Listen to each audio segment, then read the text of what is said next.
খোসা সহ কাঁচা আমের তেল আচার। এটা যদি একবার আপনি বছরে একটু বেশি করে বানিয়ে রাখেন, সারা বছর কিন্তু খেতে পারবেন, আর কোনো আচার বানানোর দরকারই পড়বে না।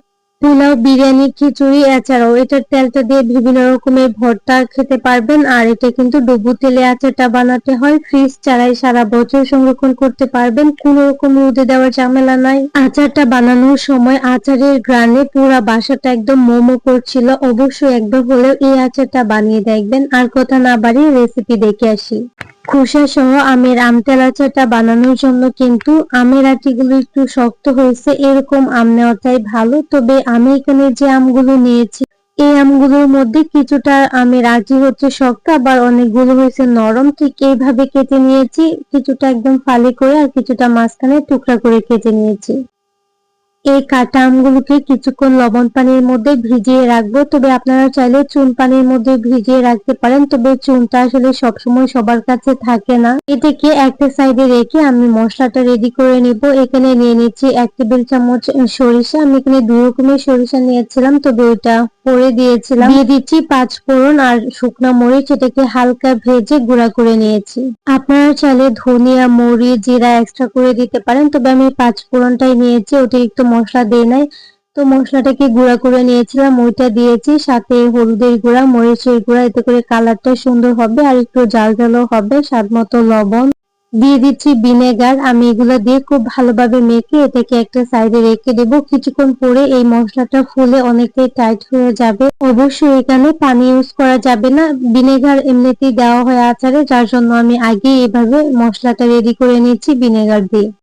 এখন এটাকে একটা সাইডে রেখে দিচ্ছি। আর আমগুলো দেখেন আমি কিন্তু একটা সুতি কাপড় দিয়ে খুব ভালোভাবে মুছে পানি থেকে শুকিয়ে নিয়েছি। আপনারা চাইলে এটাকে একদিন বা হালকা রোদেও শুকিয়ে নিতে পারেন, অথবা প্যানের নিচেও রেখে দিতে পারেন, এতে করে পানিটা শুকিয়ে যাবে। কোনো রকম ভাবে এই আমের মধ্যে পানি থাকা যাবে না। যদি আচারের মধ্যে পানি থাকে, এতে করে ফ্রিজে সংরক্ষণ করলে এটার মধ্যে ফাঙ্গাস পড়ে যায়, বা কিছুদিন পর পর রোদে দিতে হয় অথবা গরম করতে হয়। সবকিছু রেডি হয়ে গেছে, এখন হচ্ছে আচারটা বানিয়ে নিব। তার জন্য চুলায় একটা আমি পাতিল বসিয়ে দিয়েছি, তার মধ্যে সরিষা তেল দিয়েছি। আর সরিষা তেল ছাড়া কিন্তু আচার একদমই হয় না। আমি এখানে হাফ কেজি সরিষার তেল থেকে অল্প একটু রেখেছিলাম আর বাকিটা দিয়ে দিয়েছিলাম, কারণ আচারটা কিন্তু একদম ডুবো তেলে রাখতে হবে। আচারের যে মশলাটা, এটা কিন্তু ফার্স্টে কষিয়ে নেব, যার জন্য আমি হচ্ছে চুলাটাকে লো মিডিয়ামে রেখেছি, কারণ এত বেশি করে যদি জাল করি মশলাটা পুড়ে যাবে। আমি কিছুক্ষণ এই মশলাটাকে খুব ভালোভাবে মিশিয়ে নিচ্ছি, সেই সাথে এটাকে কষিয়েও নিচ্ছি আর চুলার আঁচটাকে লো মিডিয়ামে রাখছি। ঠিক এইভাবে যদি মশলাটা বানান আর হচ্ছে যখন মশলাটা এভাবে কষাবেন, আপনি নিজেই বুঝতে পারবেন আচারের যে টেস্ট বা গ্রান কতটা বের হয়। আচার বানানোর আগে এই মশলার গ্রান একদম চতুর্দিকে ছড়িয়ে পড়বে। তবে আপনারা চাইলে আমটাকে কিছুক্ষণ কষিয়ে তারপরও মশলাটা অ্যাড করতে পারেন। আমি ঠিক যেভাবে বানাই আর যেভাবে বানিয়ে সংরক্ষণ করে থাকি আর এটা খেতে সবাই বেশি পছন্দ করে, ঠিক সেইভাবে রেসিপিটা আপলোড করেছি। মশলাটা খুব সুন্দরভাবে কষানো হয়েছে, যদি বেশি কষানো হয় এতে করে মশলাটা পুড়ে যাবে, কালারটা নষ্ট হয়ে যাবে। এখন আমি আমগুলোকে দিয়ে দিচ্ছি। অবশ্যই আমগুলোকে একটু বড় টুকরা করে কেটে নিতে হবে। একটা আমকে 4 টুকরা করে আমি কেটেছি, আবার যেগুলো আমি একটু মাঝখান থেকে টুকরা করেছি এগুলো কিন্তু ছোট হয় না, একেবারে ভেঙে যাবে না। এই আচারটা রান্না করার সময় আমি একবারও কিন্তু আচারটা ঢেকে দিব না, এভাবে আচারটাকে একদম প্রথম থেকে শেষ পর্যন্ত রান্না করে নিচ্ছি।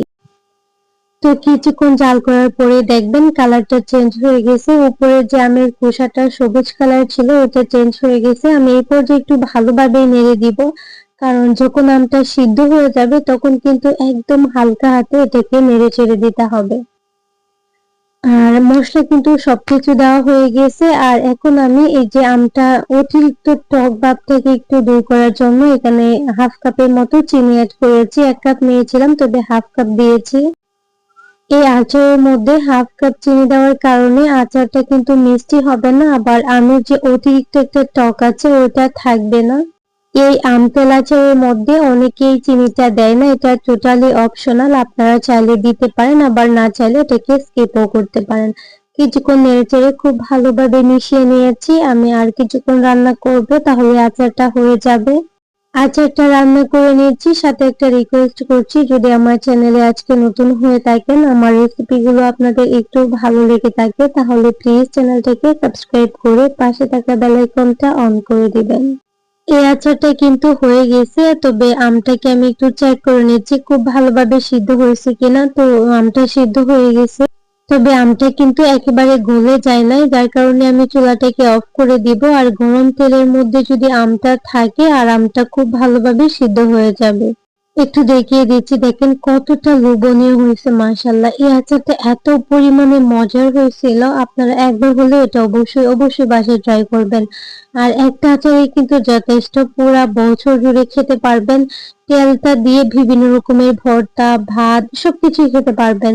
আর এই আচারটা কিন্তু যে কোনো কিছুর সাথে খেতে পারবেন, এত বেশি পরিমাণে মজার হয়। আর অবশ্যই এটা কিন্তু রুম টেম্পারেচারে রাখতে পারবেন, কিছুদিন পর পর একটু রোদ্র লাগালে হবে, অথবা গরম করে ঠান্ডা করে আবার এটা কাঁচের বয়ামে ভরে রেখে দিতে পারবেন। আচারটা অবশ্যই ট্রাই করবেন, এত ভালো হয়েছিল, মনে হয়েছে যে একটু বেশি পরিমাণে বানাতাম, তাহলে আর কোনো আচার বানানোর দরকারই পড়তো না। তাহলে আজকের রেসিপি এই পর্যন্তই। সবাই অনেক অনেক বেশি ভালো থাকবেন, সুস্থ থাকবেন। আল্লাহ হাফিজ, আসসালামু আলাইকুম।